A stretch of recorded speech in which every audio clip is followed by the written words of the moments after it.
Okay, well, I think I will introduce myself. My name is Angela, and thank you to all our audience that is attending and everyone that's still trying to get on.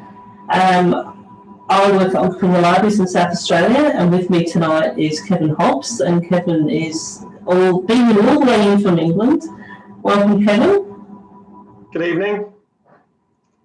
I wanted to say before we started, I wanted to thank Lawrence King Publishers because they were very kind in passing your email on to me and letting us communicate so that you could do this tonight. So that was awesome. And also, I wanted to say that this is the book because I've got my green screen, this is the book we're discussing tonight. And you can put this book on hold at your local library by phone, by visiting us or online. You can probably also purchase it at a lot of the bookshops, but the bookshop that we work with a lot is called Dimmicks at Glenelg, and they will stock this book as well, so you can pop down there and buy a copy if you want. I've read this book at the library, and now I want to own a copy because it was really good. So yeah, I loved it. If any of the audience have any questions to ask, at the bottom of your screen you will see a Q&A button. If you don't see the Q&A button, you just hover your mouse around the screen and the black bar appears at the bottom. You can ask your questions in there. I will ask any questions from the audience at the end of what I'm going to say. So I've got a few questions myself. So without any further ado, we will start this event. Thank you.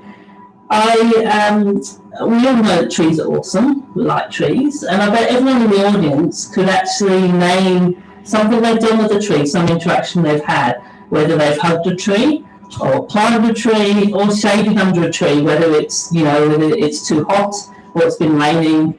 We all just take trees for granted.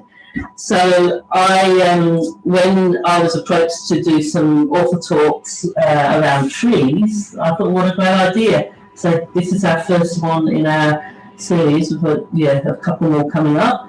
So I wanted to say too that trees, even though they look nice and we do take them for granted, as I said, they're also good for cleaning the air, reducing the stormwater runoff, and they provide habitat to our awesome wildlife, birds and other insects and creatures. So they're really important in the world. And in this year, in 2021, Entrepreneur Council have partnered with a couple of other councils, including the City of Holdfast Bay and City of Marion. The focus is to have a really big focus on trees and allowing all our customers to plant trees and get to know trees and just have that focus to bring trees to light for everyone because they're really important.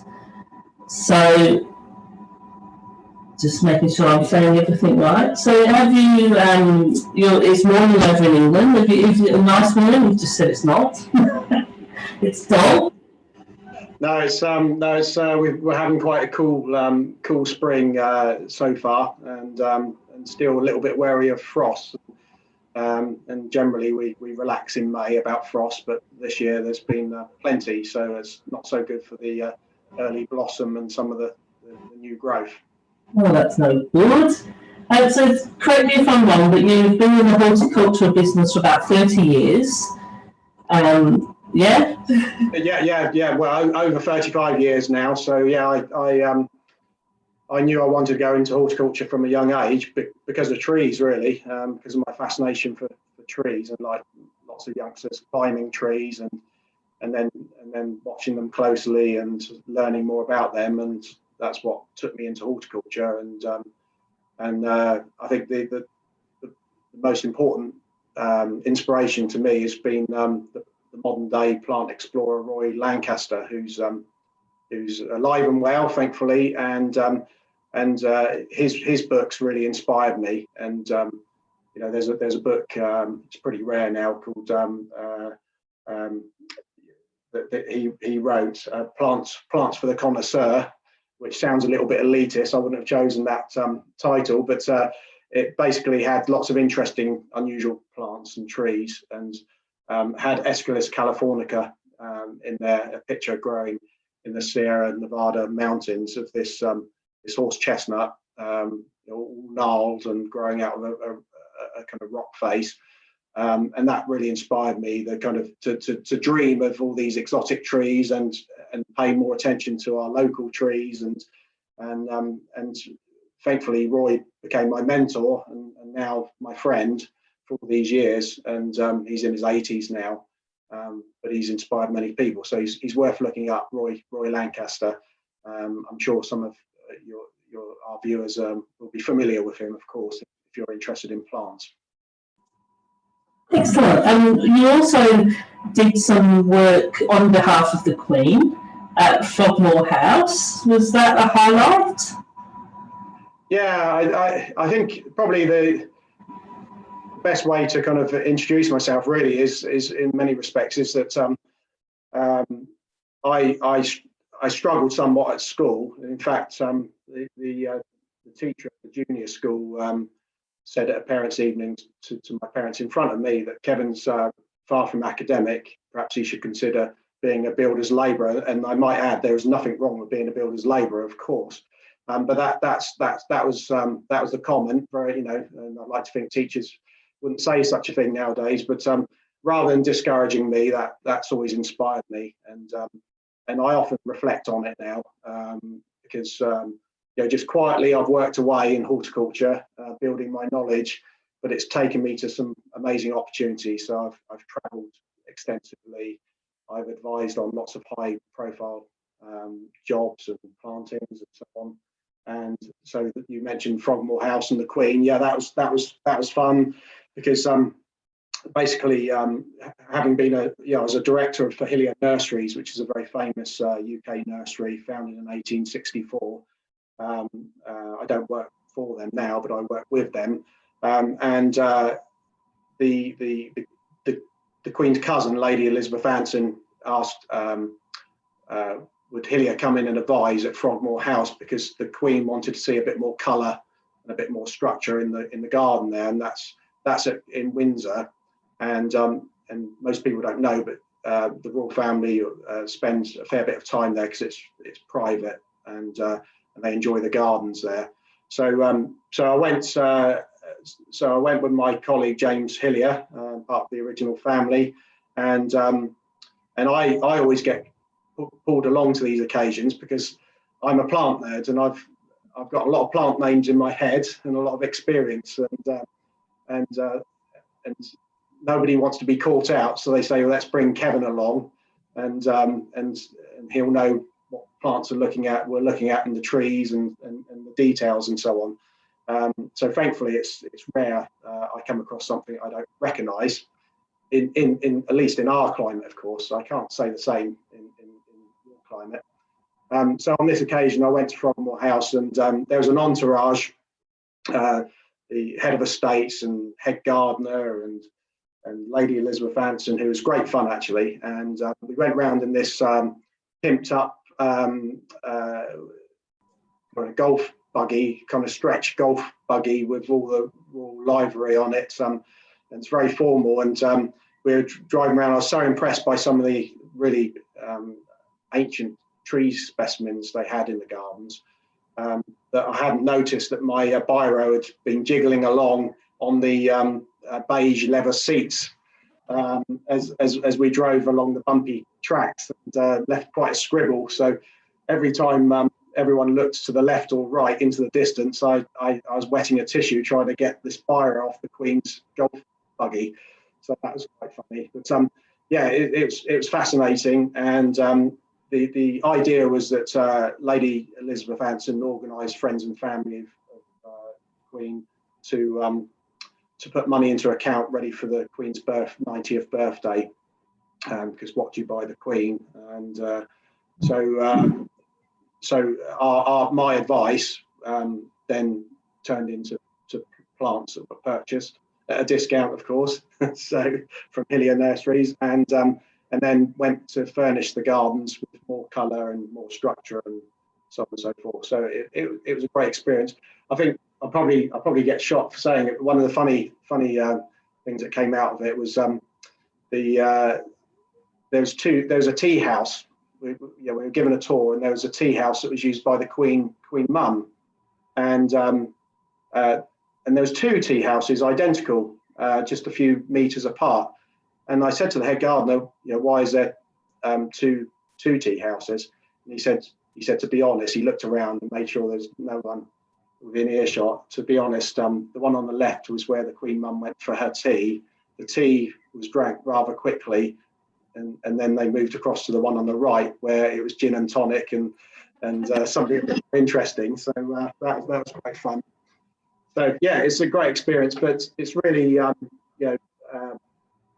from humble beginnings, the plant knowledge I've amassed and the enthusiasm I've amassed for plants and trees and people and places and so on has stood me in good stead for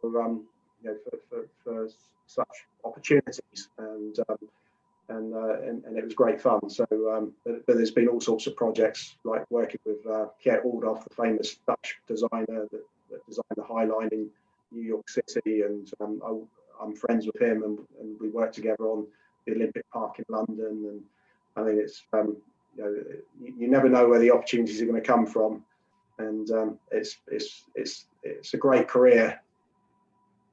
Yeah, I suppose you're always learning as well. Like, you never stop learning. All that informal learning that you're doing, everyone does it, but I suppose in your job you're doing a lot more. And I noticed that you work for a company called Wetman Plants International. Yes. In Australia, I haven't heard of that. I don't think anyone would have. What do they do, and what do you do for them? So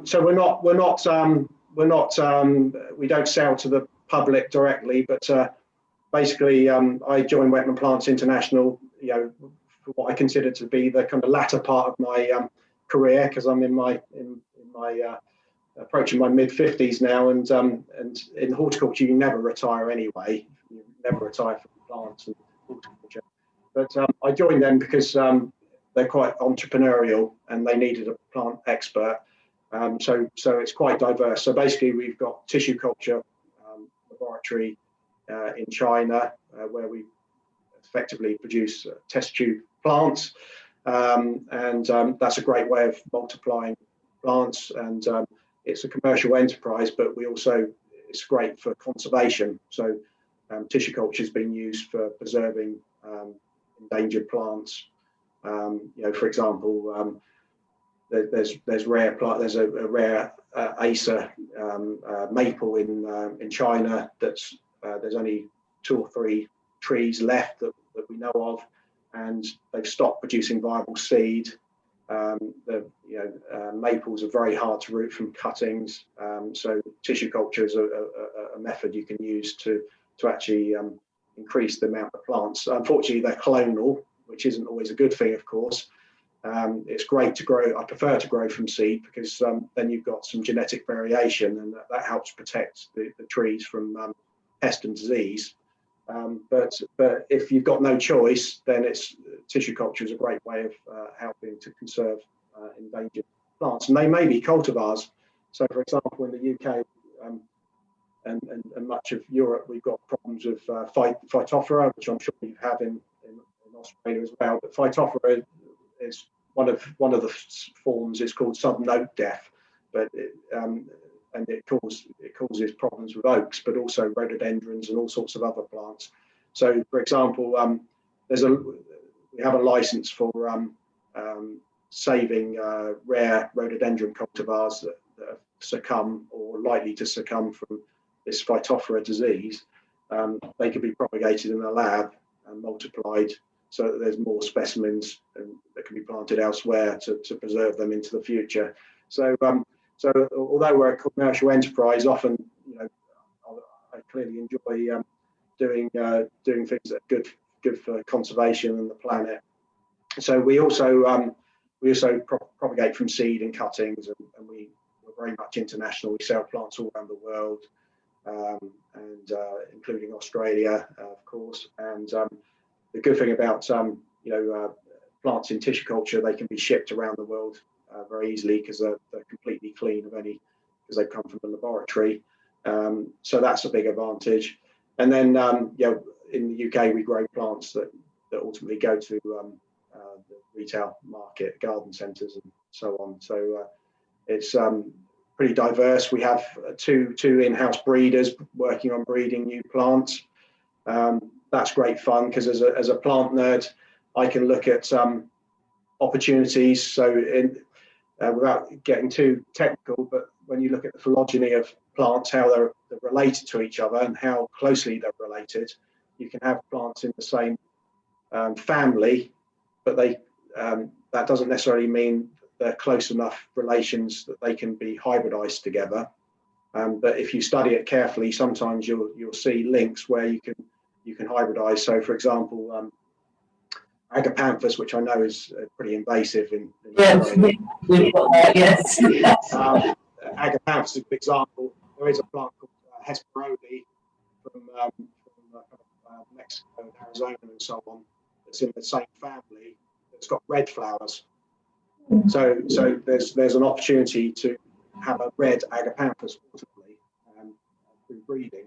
So that's great fun working with the breeders. And of course, that means it gets more and more elaborate. So we might get pollen from a plant in begonia in South America and get that frozen and sent to us so that we can introduce it to the flower of a begonia that came from Asia. And so we can introduce plants in our breeding program. It's all natural breeding. There's no genetic modification or manipulation techniques. It's all good old-fashioned tickling the sexy bits of the flowers, basically. So that's a big part of our business as well. So new plants. Oh, that's great. With the book, I don't know, a lot of our viewers may not have seen the book yet, and I'll just show you a page or so. What I really liked about it was each page has a image, so hard to see it, an image of the tree and words about it. So I know you might be able to show it better from your side. Yes, that's much better. That's better. So when I thought I'm going to do this author tour, I was actually really nervous that the book would be really technical because I haven't read a book about trees before. My reading is mostly crime authors. So I was really pleasantly surprised that it was so, the story of the tree was beautiful, the history was beautiful, and the illustrations were really nice as well. So my question was, how did you find your illustrator for your book? To be fair, the one of the creative team, Mark Fletcher of 8 Books, who worked with Lawrence King on this project, found Thibaut, and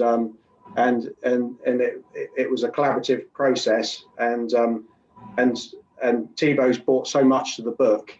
He's got a big following himself, and his surname is Herem, so Thibaut Herem.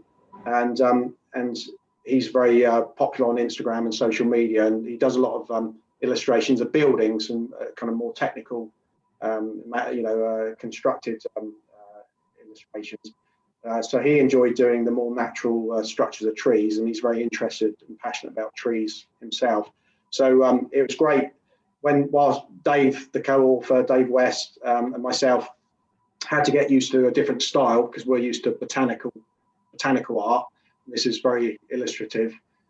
It's been really well received, and we, I feel quite humble. We've actually had we've had all positive reviews, and from botanists and so on and so forth. So the challenge was for me is to write a book in a non-technical way, as you mentioned, because I'm used to writing reference books like the Hillier Manual of Trees and Shrubs, which most people won't be familiar, but it's basically a textbook of trees and plants, and with botanical descriptions for an audience that understands different botanical descriptions. And, so I've always wanted to write a book where I could write more freely about my passion and what I've learned about trees and plants, and so this was a great opportunity. And the challenge was just, of course, was keeping within the word count. and that is always a challenge writing a book. And also I actually really enjoyed really delving into the history, and being a very obsessive person, I wanted to find interesting facts that were lesser known. And you go onto Google Scholar. I don't know if the viewers are familiar with Google Scholar. If you're not, just go into Google and Google Scholar, and then you've got a search engine that basically you can look up. You can get really into the detail, all the academic papers and archaeological papers and so on and so forth. And it was great fun. You can imagine I had to be really strict on time, because once you start going into these papers, it's like a rabbit hole, really. You get deeper and deeper and deeper, looking at the facts and cross-referencing and so on and so forth. But what I was determined to do, or we were determined to do, was to find authentic research and archaeological references that have been studied and verified and so on and so forth. So we could be absolutely certain of dates that we were including, and locations. We also set out to be very even-handed. So if you're reading our book it's about to be published in China, or if you're reading our book in Afghanistan or wherever you may be, you feel that the book represents trees of your country and region, and because it's a story of trees, it's about humankind's interaction with trees. So of course part of that is the Bible and the Quran and all sorts of religious texts and so on. So trees have been important in such literature and texts over thousands of years, and so wanted again to be even-handed, to make sure that we made as many references to whether it's Buddhism or Hinduism and so on and so forth, that we were even-handed in our approach, and also medicinal benefits, and so many more fascinating stories behind the trees. I bought some examples in this lacquerware. So Toxodendron verdiciflua, the lacquer tree. It's fair to say that the practice of lacquering, varnishing, began in China, but many people associate the practice with Japan nowadays, and indeed this came from Japan. But I didn't need to research this, because I'm very well versed in on this subject in Japan. But what fascinates me, and I was able to put into the book, was the fact that Toxodendron, or Rus, originally it was called, many of our viewers will be familiar with, is very toxic. So hence the name Toxodendron is toxic. So they bleed the sap. They tap into the sap on the stems of the tree in the spring, and they collect it very carefully, because it is very toxic to the touch. And then they go through a very prolonged layering process and baking process to produce this highly lacquered, highly durable finish. And it's originally developed in China and Japan. It's very utilitarian. It was for bowls that were used every day, armor, and all sorts of different purposes. And then more latterly for ornate purposes, for something that you could keep and cherish. And but it's a fascinating process. But one story that most people aren't aware of is that it's clearly banned now, but only fairly recently. There's a sect of Buddhist monks in Honshu, the main island of Japan, went through a pretty barbaric process of self-mummification. So basically, it would begin with going onto a diet of leaves, and a very meager diet of leaves and bark and so on, and berries. In other words, they would almost starve themselves, and so they lost most of their fat. But then the most barbaric part of it was they started to drink a tea made from the lacquer, or the varnish, or the sap of the varnish tree. and which is obviously highly toxic. And the idea behind that they believed they were actually kind of varnishing their internal organs, which would help with preservation. And then the final part of this horrendous process, this was all to show their devotion, of course, as Buddhists. They would be sealed in a tomb by their fellow monks in a lotus position, and the tomb would be sealed, but so they could still breathe, and they would obviously slowly die. If by the end of that process the tomb was opened and they remained in the lotus, obviously clearly dead, remained in the lotus position and hadn't collapsed, they were removed, and of course the dried, kind of mummified, air mummified body was displayed in the temples. And there are examples in northern Honshu where you can go and see these ancient, mummified monks on display. And if you Google it, actually, it always seems rather disrespectful after the horrendous process these monks went through. If you Google it, quite often you see pictures of them with sunglasses on that people have done for a bit of fun, which seems a bit disrespectful, really. But yeah, it's fascinating.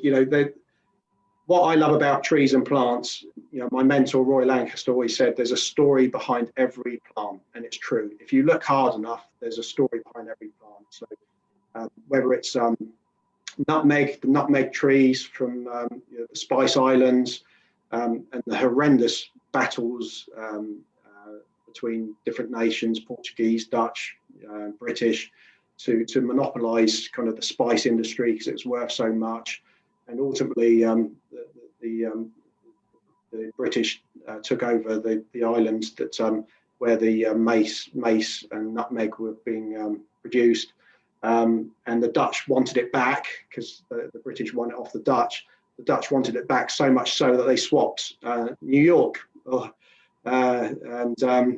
it, because the Dutch had settled in New York, or New Amsterdam it was originally. The Dutch had settled there and started to build up a trading port, but they were so desperate to get this Spice Island back that they swapped it for the British, and that's a pretty good deal, I'd say. And Definitely. rest is history. So there's, nowadays we feel we would view it as absurd that anyone would go to war. There'd be bloodshed over a product derived from plants or trees. But of course, those were the original commodities.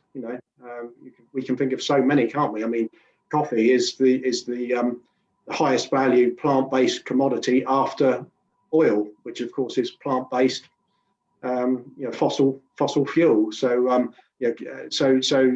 plant-based products are still hugely valuable, and I don't need to tell you that, but sometimes we forget, we take it for granted as we walk around the supermarket and think of all the products that are obviously from plants and trees, but sometimes not so, like white spirit we clean our paintbrushes from, coming from the pistachio tree, and so there's so many plant-based products that we take for granted. The rubber on our tires, on our cars, from Hevia brasiliensis. There's another fascinating tree. It's in the Euphorbia family. I always think, obviously I don't know my audience, but assuming most people don't get into the detail of the plant family, but plant families are fascinating. So Euphorbiaceae gives us Hevia brasiliensis, where we get our rubber, but also it gives us poinsettia, it gives us lots of cacti, it gives us some really surprising plants and trees of all shapes and sizes. It's very diverse.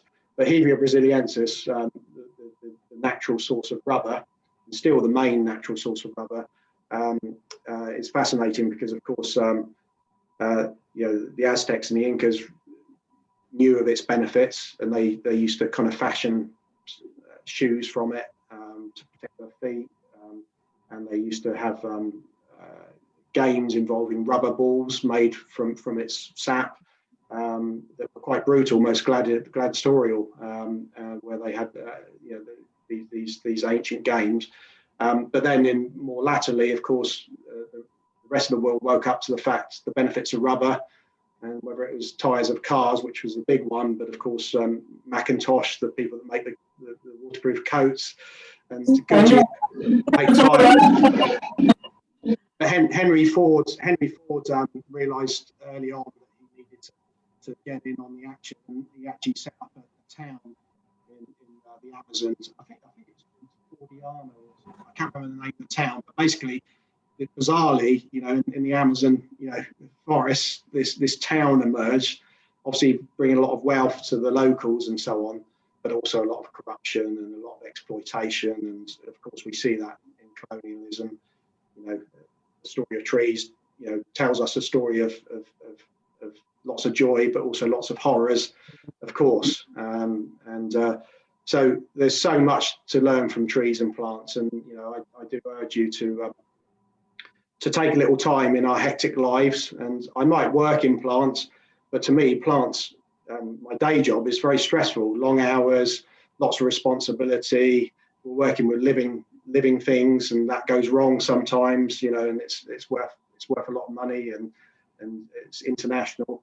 And despite working in plants, I still need to take time out and go into a park or a garden or an arboretum or botanical garden and get back to what I love and really study plants and look at them. And I urge you to do the same. I'm sure I'm preaching to the converted, but take time to look at the plants and observe the differences between the seasons and the biodiversity around them, and take time to learn a little bit about the history. What fascinates me is go out, and if there's an old tree in your neighborhood or in your town, go back and do a bit of research, look at photos. That tree may be standing outside a supermarket. We've got one in Southampton, an old yew tree, Taxus baccata. And I kept driving by it and thinking that tree is quite young for a yew tree. They can live to 5,000 years old. But this yew tree is probably 300 years or so. And I thought, that's now stood outside of a supermarket, Aldi, with all these people coming and going, paying very little attention to it.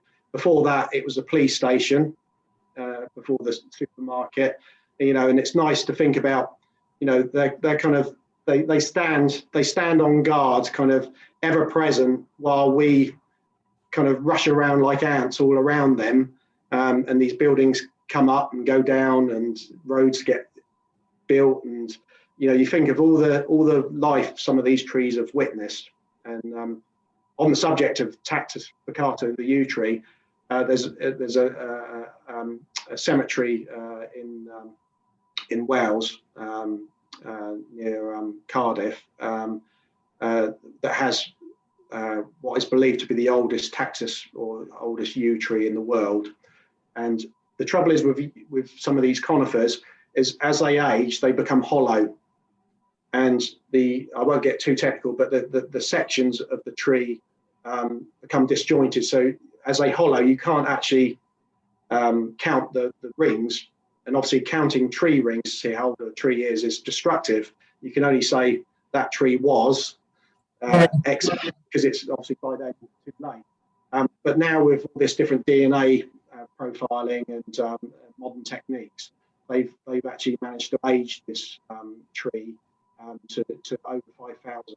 So that 5,000 years old. So that was a seedling or a young tree at the time when the Great Pyramids of Giza were being built. It's just incredible that you can just go and touch. You could go and visit and touch that tree, and it's lived through all that history. And of course, it's in a churchyard. Well, many in Europe, there's many trees associated with Christianity in churchyards and so on. But the truth is, certainly in the UK and in Northern Europe, most of these trees predate Christianity and pagan symbols first that Christianity adopted, and so they predate so much of our written history. Some of these trees. So I'm curious to hear from any viewers that have got special trees locally. And I must say, in horticulture, I don't know what it's like in Australia, but I'm pleased to say it is changing in the UK. But I hate this elitism of sometimes of getting horticulture. That people giving the impression I know all the names of the Latin names and so on, and you don't, and you're an amateur, and it's absolute nonsense. I know so-called amateurs that haven't made a living in horticulture that are way more knowledgeable than the ones that are supposed to be professional in horticulture. So it means nothing. You can have the majority of people that work in horticulture have specialisms. You have designers and landscape architects that are very knowledgeable and completely immersed in the world of plants and have a good knowledge and understanding of plants and what works where.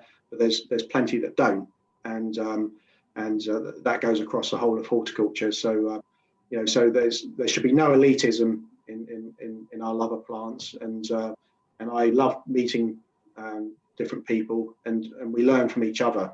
And I can certainly learn from people watching today, because of course, I live in a climate and have worked in a climate very different to most of the climates throughout Australia. Obviously, it's very diverse.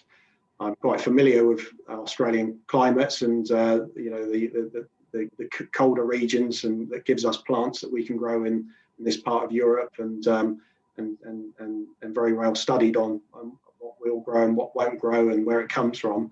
But it's a fascinating country you live in, and I'm very jealous because, of course, you can grow such a diversity of plants. But obviously, with the caveat of we all know that your climate is particularly encouraging of plants that might become a pest, of course. In the UK, that's seldom the case. Our climate is such that we do have invasive species. Of course we do, everyone does, but our list of invasive plant species is much smaller than that of Australia and New Zealand and Africa and parts of North America and so on and so forth. So again, when writing a book or writing any books or articles, I have to be wary of who my audience is. So for example, I found out Nandina domestica, which is popular in Japan, and there's lots of lovely cultivars. The sacred bamboo, it's called. It's not a bamboo at all, but it's called the sacred bamboo. Is becoming invasive in parts of USA. So you have to, anyone working in horticulture has to be aware of what plants are introducing and how to do so appropriately. And I work very carefully with botanic gardens and professionals in other countries that understand the climate much better than I do. That climate, one of our biggest problems in Australia is bushfires. We have hectares and massive amounts burnt off every year with bushfires, which some of them are brought on by the climate, but others are lit, unfortunately. So we have that as a big problem. Last year we had a big problem with Kangaroo Island, which is oasis for lots of animals, and had one of the only bee populations that didn't have disease, and koalas and stuff, and at least half of it was burnt with the fires, which is a big shame. It is it's distressing, and researching for the book, I found obviously able to benefit from all the work that's being done in Australia, and the fact that it's said that many of these fires have been exacerbated by the European settlers not understanding the landscape, of course, and the fact that the indigenous people managed the landscape intuitively, and that areas were kept clear of trees to aid in hunting, and of course, as more trees were planted, for wood as a wood resource by European settlers, that obviously got rid of the natural fire breaks. But I won't talk too much about that because I'm sure that's also very, very familiar with you. I bought a few different props, as it were, but this is Pinus Culturai from California and Mexico, and obviously, what unfortunately you won't know is just quite how heavy this cone is. So the common name is the Widowmaker, because if this falls on your head, you're in trouble. So there's I like to collect either literally plant products like the cones, or product things made from wood. So like this Japanese box, which is made from cherry, but of course many things are made from cherry, but on this occasion they've actually used the bark as a veneer. So it's they've inlaid it as well, and so I think for me, especially in our climate, when in the dark days of winter and it's gloomy, my refuge is my books. The internet's fantastic, but it's lovely to have books, and my record keeping. So over 35 years, I've made extensive notes, and I learned from Roy Lancaster, never miss an opportunity. So if you're with a notable person from horticulture, make some notes, talk to them, maybe get some pictures, learn from them, and collect memorabilia. Do whatever you can, because that's something you're going to treasure in the future, and obviously pass on to your family. I've got other things like this comes from South America, and these are the pods of the Hevea brasiliensis, where we get our rubber from, and so it's been made into a rattle, and it's a great way of engaging children, well, everybody of all ages, but of course certainly children. And if you get me onto prehistoric trees and plants around in the dinosaur time, we'll need another 2 or 3 hours, but that's a great way of engaging children to talk about prehistoric plants. And I can't talk to an Australian audience without talking about the Wollemi pine, of course, which is incredible. That was found so close to Sydney in the mid 90s, and that's a fantastic example of how there's so many plants to discover, and even trees, which of course generally are quite large. It's incredible that we're still discovering them.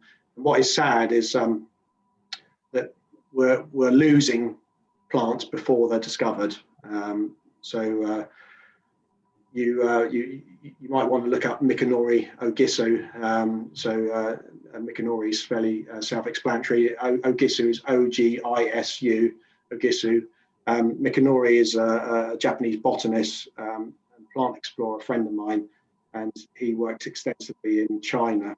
And in his lifetime, he's 70 now. He's seen great habitat loss, and the poor chap pushes himself to the limits to try and get out and record and collect with various Chinese universities the plant life in different regions of China, because he sees it slowly disappearing, and of course we see that all around the world, and it's a great shame. We finished the book with Incadendron SRI, Tree of the Inca, and that's literally the last entry that was discovered, I think 2017 in the Andes. So we're still, we're right up to date with the book, as up to date as we can be with new discoveries. But we wanted to. There is no story with that tree, of course, because it's only just been discovered. So its story is beginning. But all the other trees have got stories about how, sounds like I'm name dropping now, but a passionate person about trees and plants is Joanna Lumley. And, I said something to her that caught her attention. What was it? Trees lived before us, lived with us, lived despite us, and now we hope will save us or help save us at least if we're careful and obviously that is very, very true. The tree plant you're doing locally obviously is very, very important, and I always encourage local governments and councils and to think very carefully about what you're planting. So of course we should work with indigenous plants, very important, but certainly in towns and cities, in the built environment, I think it's important to also use exotic plants, obviously with the caveat that you need to be certain they're not going to be invasive in any way.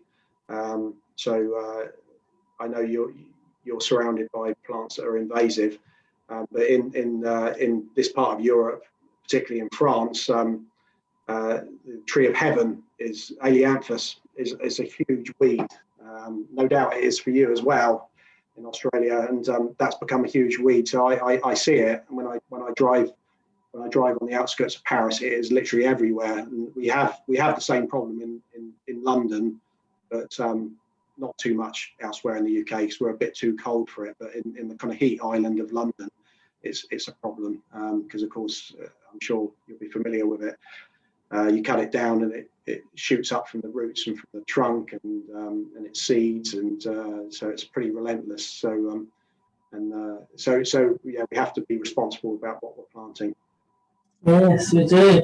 I think we're almost due for time. So I was just talking to Kevin before we started, and the council, Oncombe Council, has planted 35,000 trees in the Oncombe region since 2016, and the aim is to plant 100,000 by 2037.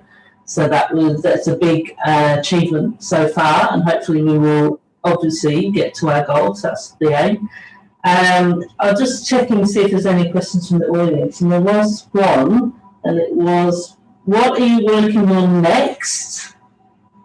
Okay. So, well, breeding-wise, we're working on a lot of different projects, and of course, much of it is quite secret, but we're working on edibles and ornamentals. A project I'm working on at the moment is there's a woodland herb called Paris polyphylla, and in China it's used in herbal medicine, and it's being denuded from the wild from over collecting, and so we're putting that into tissue culture with a view to perhaps we can supply the local demand for this herb from cultivated plants, in the hope that then the wild plants will be left to re-establish. So that's an interesting project. So there's so much. I wrote a quote down once. It sounds a bit perhaps precocious, but I think plants really make you really make you feel and experience. And Sergei Rachmaninoff once wrote, "Music is enough for a lifetime, but a lifetime is not enough for music." And that's how I feel about plants. So I wrote that down and thought, yeah, that's how I feel. You need more than one lifetime. I guess, if I'm honest, in some ways I'm a little tormented by what I want to do and could do, but haven't got time to do. I've just said no to writing another book, which is really tough to do. But it's you only live once. You've got to squeeze in as much as you possibly can. I've got grown-up kids and a son in Japan and a granddaughter in Japan. But with my new partner, we've got a baby that's 1.5 years old, and so somehow I have to squeeze, work, plants, family, friends in, and but that's what keeps you going, keeps you moving forward. And actually, I ought to share. I once said to Roy Lancaster's wife, Sue, I said it's incredible how people like Roy Lancaster and John Hillier, and I listed off a load of men and women in horticulture that are going strong and passionate well into their kind of latter years. And Sue said something that's absolutely true. It's because if you love plants and gardening and nature, you're always looking forward and you seldom look back. So you're waiting for the next spring to arrive. You're waiting for that seed to germinate. You're waiting for that plant to flower for the first time. You tend to be positive, and you have to be positive because growing plants isn't always easy. So you have to be enthusiastic and positive, and that's what keeps your mind active and generally your body active as well if you're physically getting out there. But even if you can't be out physically active, just learning, and we're lucky nowadays. There's so many resources to learn. Obviously books, but also obviously the internet and reliable sources that you can go to be informed. Sorry, I went off on a tangent. One more question from Jenny. She wanted to know, how do we get people in the cities to value trees more instead of thinking of them as messy or dangerous? Exactly. Well, I think that is a really good question, and I think it is. It's about education. If I favour having, and some cities do this, have the tree actually labelled, and even better if it's got a 2D barcode on it that you can scan, so that when people are out and about, they can learn a little bit about that tree. And as I say, that might be the tree. In other words, where does it originate?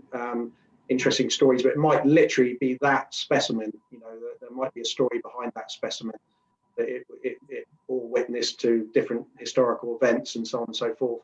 So, I'm excited because we're seeing a real surge in interest in plants and nature and gardening, and obviously conservation and care of the planet generally.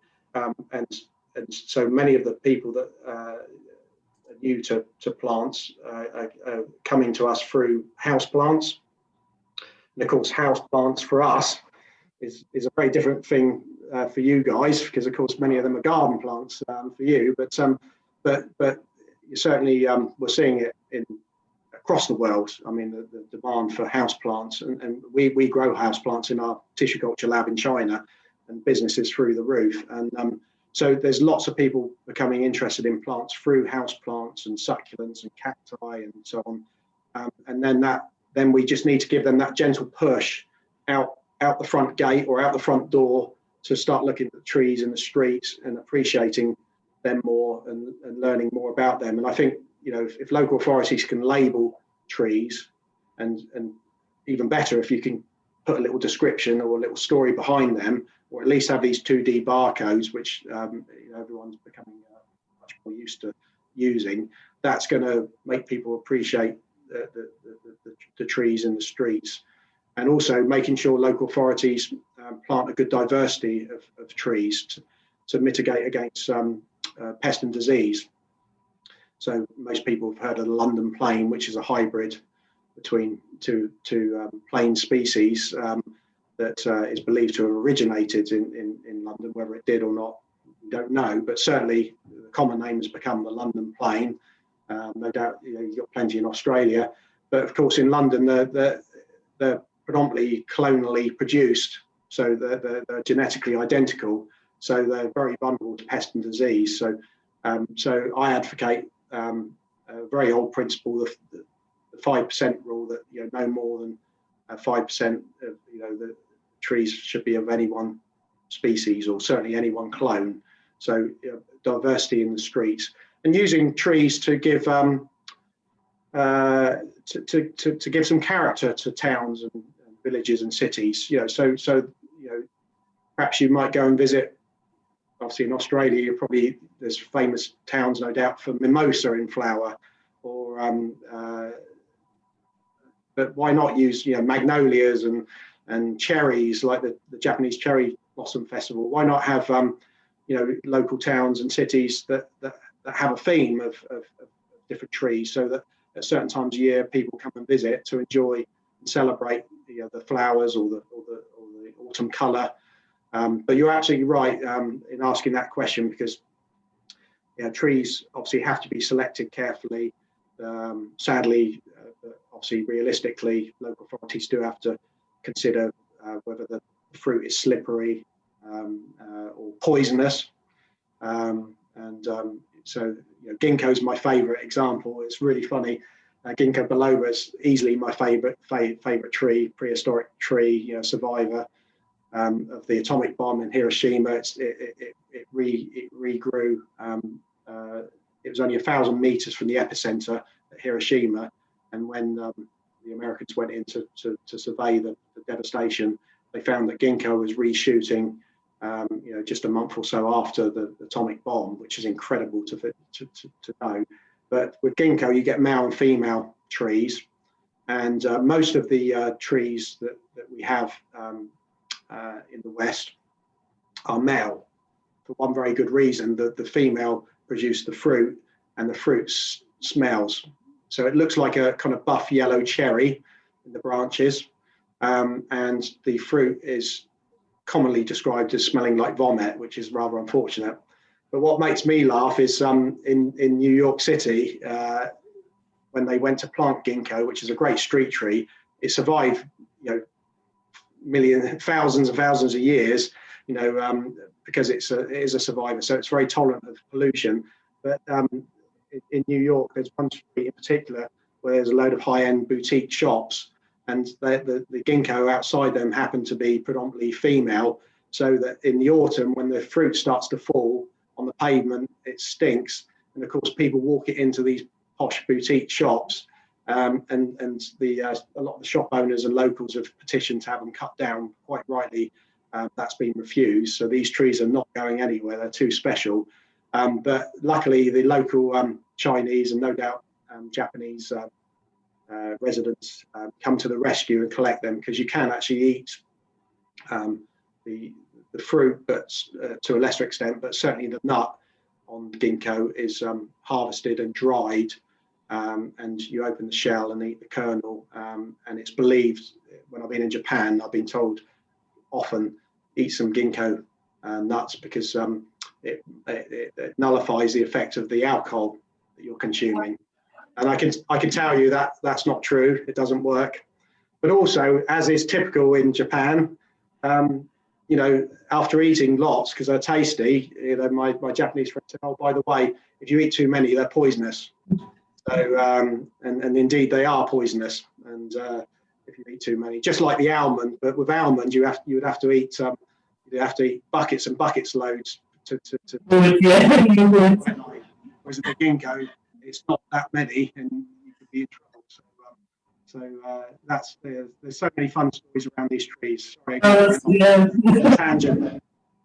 That's fantastic. Well, at the time, I think, when COVID restrictions lift, I think you'll have to come and visit us in person, and we can continue this discussion, because there's so many questions to ask and so many other things to explore. But it's been awesome talking to you tonight, and you've been an entertaining speaker, and you've given us lots of information about trees. And of course, you can put the book on hold or buy the book, and go and hug your local tree. When I'll email all the participants tomorrow with some feedback forms, so you can give us some feedback, and I will send you any links or any information that Kevin wants to pass on to us. But I suppose on the other side, if any of you guys have any really nice trees that you'd like to send a photo of for Kevin, send it through to me and I'll email it to Kevin. Then we can see what trees we've got in our area too, where we live. So that would be a really lovely thing to do. So thank you once again for everyone for joining us. Thank you especially to you, Kevin, for making time on a morning for you. And we'll have to work out another time, another date, another year, and catch up again and have another chat, see what you're up to. Well, thank you, everyone. And Andrew will let you know my Instagram account, because this talk wasn't illustrated. If you go on my Instagram account at Flora Fanatica, you'll see pictures of lots of the trees I've spoken of. And next time we meet, just give me 8 hours and I can tell you a bit more about trees. Well, everyone's stayed on, so no one's bored. Alright, so that was the quickest hour I've been online for a while. That was really good. Thank you. Excellent. Bye. Have a good evening. You Thank too. you. Bye.